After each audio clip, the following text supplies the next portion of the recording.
C'est quoi mener la lutte de classe aujourd'hui? C'est bien mettre en évidence que le plein emploi, c'est une revendication aliénée. Plein emploi, ça veut dire plein d'employeurs. Ça veut dire marché du travail fonctionnant à plein. Ça veut dire amélioration permanente de l'employabilité des personnes par un service public de l'emploi performant. Bref, toutes les saloperies, justement, dont il faut que nous nous débarrassions. Alors, je comprends l'aspiration très légitime qu'il y a dans la revendication du plein emploi. Chacun doit pouvoir donner sa mesure comme il l'entend et contribuer au bien commun comme il le peut et comme il le veut. C'est ça qu'il y a derrière le mot d'ordre de plein emploi. Mais ce mot d'ordre-là, c'est ce qui empêche précisément d'aboutir à cette ambition. Parce que dès lors que l'on raisonne en termes d'emploi, je rappelle, l'emploi, ce n'est pas le banal poste de travail, c'est le fait que c'est le poste de travail qui est le support du salaire. Dès lors que l'on raisonne en termes d'emploi, on participe à l'aliénation collective qui considère comme naturel le fait qu'il y ait des emplois, qu'il y ait des employeurs, que des propriétaires lucratifs nient que nous sommes les porteurs de la valeur et donc que nous devons être payés nous et non pas notre poste. On voit donc bien que l'alternative à l'emploi, c'est le salaire à vie. Ce qui permet aussi, parce que ça c'est très important, de bien le faire comprendre, ce qui permet aussi de comprendre que le contraire de l'emploi, c'est pas le chômage. Ou dans l'autre sens, que le contraire du chômage, c'est pas l'emploi.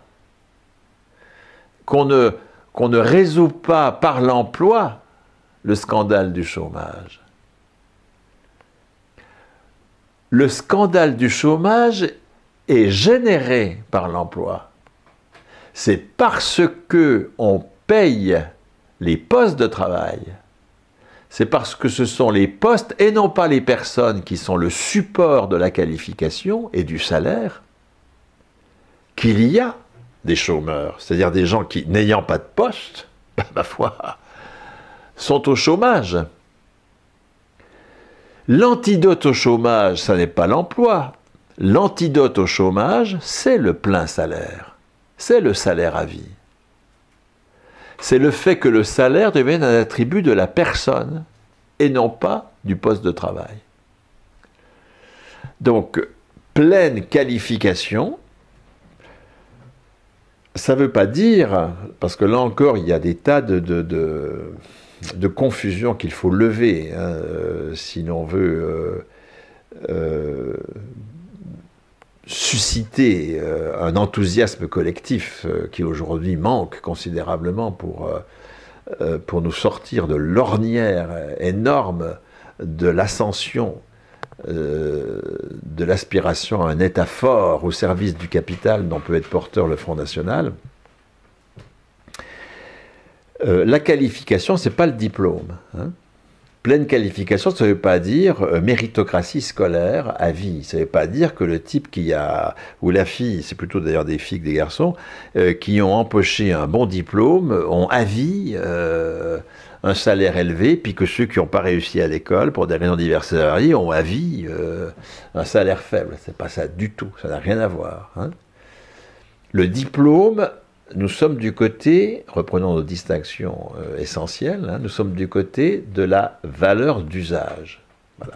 J'ai un diplôme de chaudronnier, j'ai un diplôme d'informaticienne, de comptable, etc.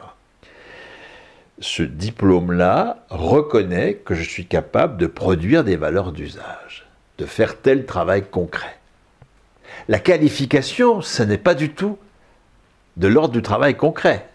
La qualification, c'est de l'ordre du travail abstrait. Je ne suis plus dans l'activité productrice de valeur d'usage, je suis dans l'activité en tant qu'elle produit aussi de la valeur économique, c'est-à-dire l'activité qu'on appelle du travail. La qualification, ça renvoie à la valeur économique attribuée au travail que je suis en train de faire, attribuée au produit de mon travail. Donc, lorsque un individu dans la pratique actuelle de la fonction publique, dans la pratique actuelle de la retraite comme salaire à vie, parce qu'on ne part pas de rien, encore une fois, c'est très important de bien voir que la lutte de classe a généré des institutions extrêmement fortes, hein, sur lesquelles il s'agit de s'appuyer pour qu'un salariat révolutionnaire l'emporte sur la bourgeoisie.